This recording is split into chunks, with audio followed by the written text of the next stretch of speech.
اطلاعیه برگزاری دوره تخصصی ریشه‌یابی حوادث. دوره‌ای ویژه برای کارشناسان و علاقه‌مندان حوزه ایمنی، بهداشت و محیط زیست.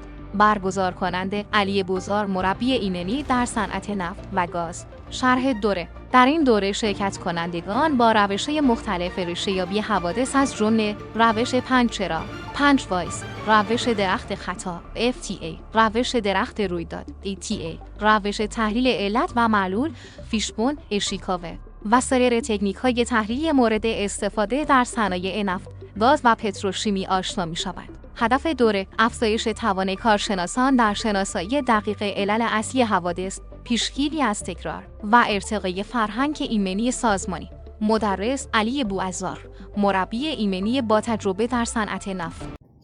خب دوستان عزیز، همینطور که مستحضر هستین در این کورس آموزشی در رابطه با RCA یا Root Cause Analysis به روش‌های مختلف رو خدمت دوستان عزیز پرزنت میکنیم که یک حادثه رو چگونه بررسی میکنیم، ریشه‌یابی کنیم که از بروز حوادث دیگر جلوگیری کنیم. ما یک اگزامپلی رو در نظر گرفتیم به عنوان انفجار مخزن، یک مثال کاملا کارگاهی که کلیه دوستانی که با محیط‌های صنعتی مشغول به فعالیت هستند ممکن است که در سایت‌های کانستراکشن یا پروداکشن با یک سری از حوادث صنعتی مواجه میشن و دوستان HSE بایستی علل اون حادثه رو به دست بیارن و از بروز حوادث دیگر برای فعالیت‌های دیگر جلوگیری کنن که بتونیم ریسک ها و حوادث رو به حد الاقل برسونیم. خب شرح حادثه رو به فرض مثال در تاریخ مشخص هنگام عملیات جوشکاری بر روی بدنه مخزن سوخت در واحد الان هر سایتی که باشه به علت وجود بخارات قابل اشتعال در فضای داخلی مخزن و عدم رعایت دستورالعمل مجوز کارهای گرم یا هات ورک اکتیویتیز انفجار رخ میده. خب ما باید علت این انفجار رو به دست بیاریم که چرا این مخزن باعث اکسپلوشن یا آتش شد. خب و منجر به فرض مثال مصدومیت 2 کارگر میشه و آسیب شدیدی به تجهیزات مجاور هم میرساند. پس حادثه مخزن سوخت رو به روش RCA یا Root Cause Analysis باید ریشه‌یابی کنیم که از بروز حوادث در سایت های دیگر یا در فعالیت های دیگر جلوگیری کنیم. خب علل مستقیم این حادثه چیه؟ گفتیم که یک مخزنیه و این مخزن دچار اکسپلوشن یا انفجار میشه. علت انفجار این مخزن رو ما چگونه میتونیم به دست بیاریم؟ خب علل مستقیم هست و علل غیر مستقیم که بهش میگن direct cause and indirect cause، یعنی علل های مستقیم و علل غیر مستقیم هست. علل مستقیم با توجه به پروسیجرها و استانداردهای HSE میگه که وجود بخارات قابل اشتعال در مخزن یا انجام عملیات جوشکاری بدون گازسنجی یکی از دیرکت کازها یا علل مستقیم و بروزه حادثه مخزن شده است. پس یعنی وجود بخارات و انجام عملیات جوشکاری بدون انجام عملیات گازسنجی یکی از دلایل و ریشه های مستقیم حادثه انفجار این مخزن میشه. واقعا هم ممکن است که نفر حضور نداشته باشه یا پروسیجر یا استاندارد عملیات گرم به خوبی رعایت نشده باشه، جوشکار هم آمده با توجه به پرمیتی که گرفته یا با توجه به دستوراتی که از سرشیفت گرفته آمده این عملیات جوشکاری رو انجام داده و مخزن دچار اکسپلوشن یا انفجار میشه. خب این 2 علت بهش میگن دیرکت کاز یا علل مستقیم وقوع این حادثه است و علل غیر مستقیم یا ایندایرکت کاز هم مثلا ضعف در نظارت بر مجوز کارگر. بله ممکنه نفر HSE سهلنگاری کرده و مجوز کاری رو خوب چک نکرده یا اون باکس یا سکشن گازسنجی رو تیک نخورده باشه یا نفر اصلا سهلنگاری کرده.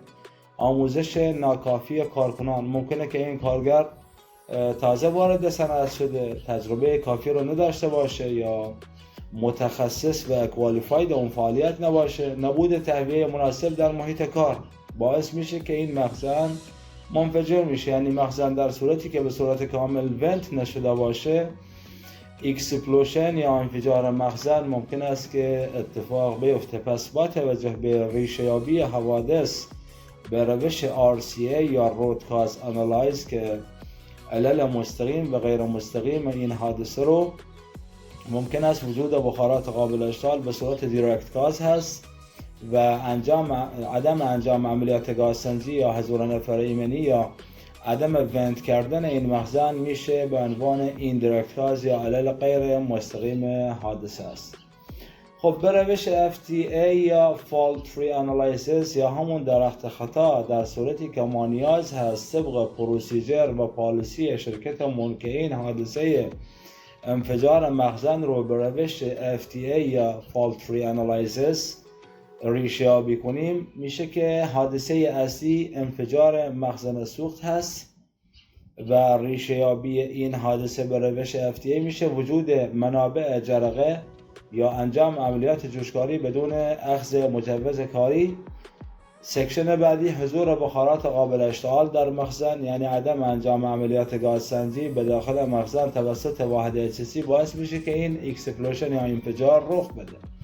فقدان سیستم تهویه و گازسنجی مناسب و ترکیب این سه عامل منجر به وقوع حادثه انفجار مخزن می شود و این مخزن باعث اکسپلوسیو و آسیب به 2 تا کارگر از سایت می شود. پس تحلیل به روش های RCA و روش های FTA یا فیشبون هست یا استخوان ماهی، ما در کل هدفمون که این حادثه رو ریشه‌یابی کنیم، از بروز همچنین حوادث جلوگیری کنیم و تا جایی که ممکن هست و بتونیم ریسک ها رو به حد الاقل برسونیم که از بروز اینچنین حوادث جلوگیری کنیم. خب RCA چی میگه؟ علل ریشه‌ای مسائل وقوع انفجار در مخزن سوخت و تحلیل علتها، بهش میگن دبل اچ اکواسیون یا سوالاتی که با دبل اچ شروع میشن. مثلا چرا انفجار رخ داد؟ چون جوشکاری روی مخزن انجام شده بود. چرا جوشکاری انجام شد؟ چون مجوز کار صادر شده بود و بدون گازسنجی.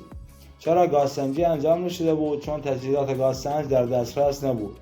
چرا تجهیزات در دسترس نبود؟ چون سیستم نگهداری تجهیزات ناقص بود. در نتیجه یا ریشه اصلی حادثه ضعف در سیستم مدیریت ایمنی و کنترل مجوز کار هست. پس دوستان همیشه برای این که ما بتونیم حادثه رو به خوبی ریشه یابی کنیم از طریق دبل اچ کواسشن یا سوالات کلیدی که با دبل اچ شروع میشن، مثلا علت حادثه، چگونه اتفاق افتاد، تایمش، چرا، و این چرا رو باید جمع‌بندی کنیم که به یک نتیجه یا دیتای نهایی برسیم. خب به صورت فیشبون یا استخوان ماهی ممکن است که عوامل انسانی باشه، تجهیزاتی باشه، محیطی باشه، مدیریتی باشه که این عللها به همدیگه لینک میشن و در نهایت یا کانسیکونس و ریزالتی که ما تجربه میکنیم همین انفجار مخزن هست، آسیب رساندن به کارگر هست، دمیج کردن انوایرمنت یا محیط زیست هست. پس ریشه یابی به روش فیشبون یا استخوان ماهی میگه عوامل انسانی که باعث میشه مثلا آموزش ناکافی، بی‌توجهی به دستورالعمل‌ها، خرابی گازسنج، زنبود تهویه، وجود بخارات سوخت، فضای بسته، ضعف در نظارت و کنترل مجوز کار، فقدان روش اجرایی مشخص برای انجام عملیات کارهای گرم باعث میشه که این اتفاق رخ داد. و میتونیم به عنوان lesson learn یا corrective action اقدامات اصلاحی و درس آموخته یا درس آموزی از حوادث رو برای هر نوع حادثه تهیه کنیم و به صورت یه بروشور یا یه دونه پوسترهای آموزشی به کارکنان شیر کنیم که این پرسنل با نوع حادثه، علت وقوع حادثه و راههای پیشگیری از وقوع همچنین حوادث رو داشته باشن، مطالعه کنن و بتونن کلیه دیتا و اطلاعات HC رو بروز کنن. و بهترین روشی که من پیشنهاد میدم lesson learn یا درس آموزی از حوادث رو ما باید طبق حوادث سایتی که مشاهده میکنیم یا تجربه کردیم رو به صورت بروشورها یا پوسترهای آموزشی به کلیه پرسنل تقدیم کنیم که پرسنل از بروز حوادث بعدی بتونن کنترل کنند و علل و غیر مستقیم و مستقیم هر نوع حادثه رو ریشه یابی کنند. پس اقدامات اصلاحی برای جلوگیری از وقوع حادثه انفجار مخزن در فعالیت‌های بعدی: 1. الزام گازسنجی پیش از هر گونه انجام عملیات گرم یا هات فورک. عملیات گازسنجی توسط افرادی که AGT رو پاس کرده باشند یا ایترایز گاز تستر دوره افراد مجاز برای انجام عملیات گازسنجی رو باید پاس کرده باشند که بتونن با دستگاه مولتی یا سینگل کار کنند. بازنگری در سیستم مجوز کار، آموزش مجدد کارکنان در خصوص خطرات سوخت و فضاهای محصور یا کانفایند اسپیس، استفاده از سیستم تهویه مناسب و انجام بازدیدهای ایمنی دوره‌ای توسط ناظران HSE جهت چک کردن PPE. دستگاه‌های مورد نیاز، اطلاعات نفرات باید به روز باشه، آپدیت باشه که بتونیم از بروز همچنین حوادث جلوگیری کنیم. خب دوستان، برای ثبت نام در دوره ریشه‌یابی حوادث و همچنین آشنایی با اختصارات سیستم گزارش‌دهی حوادث از قبیل FAC، REC، RWDC، LTI، کاتاستروفیک، مالتو کاتاستروفیک، MTC و ریشه‌یابی حوادث به صورت اگزامپل یا مثال‌های کارگاهی میتونید به آیدی این جانب به صورت دایرکت پیامک ارسال کنید. با تشکر از حضور و همراهی شما.